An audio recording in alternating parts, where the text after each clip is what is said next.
I think something's inside of me. I woke up to a puff of smoke and instinctively clawed out my throat to pull out whatever was snaking its way down to my stomach, to no avail. As a desperate act, I attempted to make myself gag and throw up whatever creature crawled into me, but that once again was met with failure. It was only then that I began to scan my surroundings of what I could describe as the cleanest room I have ever laid my eyes on. Counters and chairs spread out.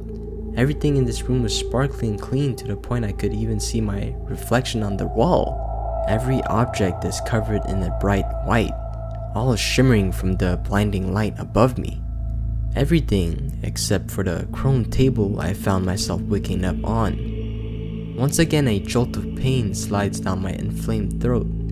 As a weird sensation begins to spread over my arms and legs, it feels like something inside of me is grabbing my bones and moving them, but yet they remain still, almost frozen in shock. That's when I noticed it. I don't know how long I've been hearing it. Was there always that beeping? Beep, beep, beep, almost lulling me to a sleep. The beeps were beginning to be drowned out by voices. I stood up in an attempt to hear what these disembodied voices were whispering around the empty room. Code, blue. I looked around the ceiling, scanning for anything that could emit this sound, but I couldn't see anything. My mind begins to wander. I can't seem to remember where I was before this. Is this some sort of UFO? Am I a victim in some sort of experiment? Did I die? The beast won't fucking stop. I began to move my legs to stand up, but immediately slammed myself back down to the metal table.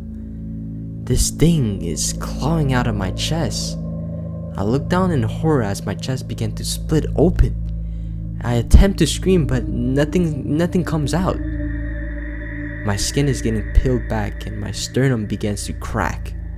Any pain I would have felt is numbed by the adrenaline rushing through me. I can see something wiggling inside of my chest cavity.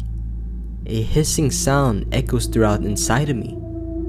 I finally muster up the strength and attempt to pull out the creature inhibiting in my chest, but my arms can no longer move. In fact, none of my limbs can move. Smoke hits my face once again, causing my vision to blur. I try to fight it, but I'm only delaying the inevitable. My vision returns back again to the pitch black I recall from right before I woke up. Beep, beep, beep. Oh yes, you can see him now, Mr. Davis. The open heart surgery was a success. Deep within the heart of the dense woods, a place where sunlight struggled to penetrate the thick canopy of ancient trees, there lay a darkness that defied all reason. It was a darkness that whispered tales of terror and devoured the souls of the unwary. Legend spoke of a creature that prowled the shadows, an abomination born from nightmares and malice. Its presence was felt in the bone-chilling gusts of winds that hauled through the branches, in the twisted silhouettes that danced beneath the moonlight. Curiosity got the better of a group of adventurous friends, and they ventured into the woods one fateful evening. Armed with flashlights and nerves of steel, they sought the thrill of uncovering the truth behind the haunting tales that echoed through the nearby village. The dense foliage enveloped them, swallowing their voices and suffocating their sense of direction. The air grew heavy with a palpable sense of malevolence, as if the forest itself conspired against their intrusion. As they delved deeper into the woods, the group became acutely aware of an unsettling silence. The usual nocturnal chorus of insects and wildlife had been replaced by an eerie hush, broken only by the distant hooting of an owl. Their flashlights faltered, casting flickering beams of light that revealed fleeting glimpses of twisted branches and gnarled roots. Each step forward felt like a descent into an abyss of fear, as if they were walking a path that defied logic and sanity. Suddenly, a blood-curdling scream pierced the night, tearing through the stillness like a knife. Panic seized the group and they sprinted blindly through the undergrowth, desperate to escape the clutches of the malevolent force that pursued them. But one by one, they fell victim to the horrors that lurked within. Their screams were swallowed by the endless expanse of trees, their pleas for mercy unanswered. The woods claimed them, their bodies consumed by an insatiable darkness that hungered for their very souls. And so, the legend of the haunted woods grew, a cautionary tale that chilled the hearts of all who heard it.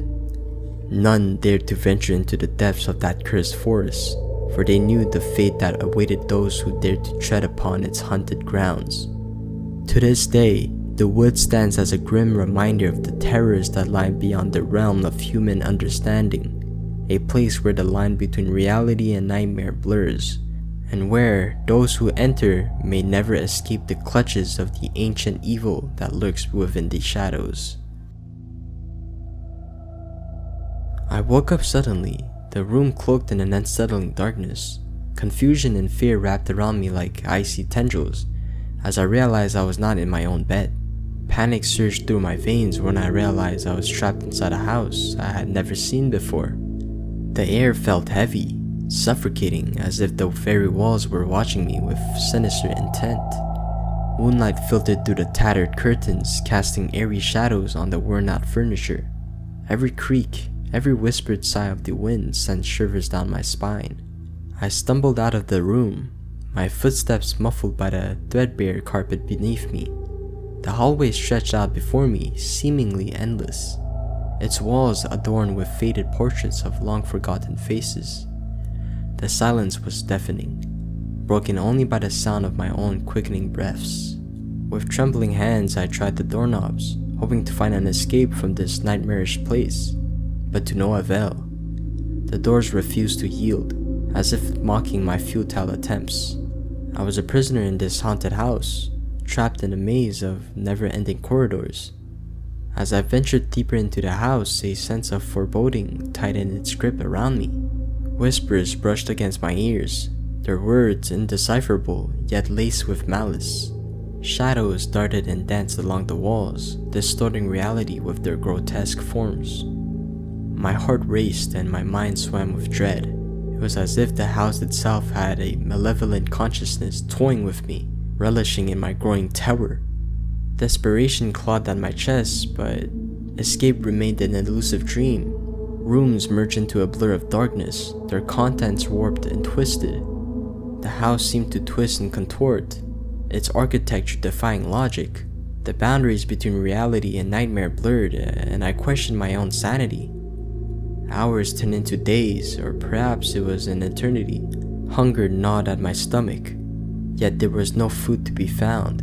Sleep eluded me as nightmares plagued every fleeting moment of rest.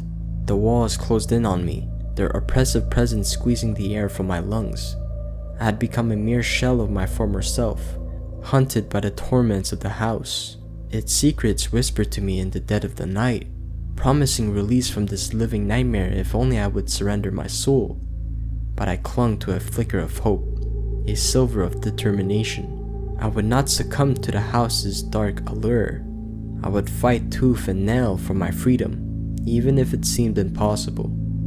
And so I pressed on, navigating the labyrinth of the haunted house. The echoes of my footsteps resonated through the endless corridors, a defiant proclamation of my will to survive. Whether salvation would ever find me, or if I would be condemned to roam these cursed halls forever, I did not know, but I just refused to surrender. I would face the horrors of this house until my last breath, and perhaps, just perhaps, I would find a way to escape the clutches of this malevolent entity that held me captive.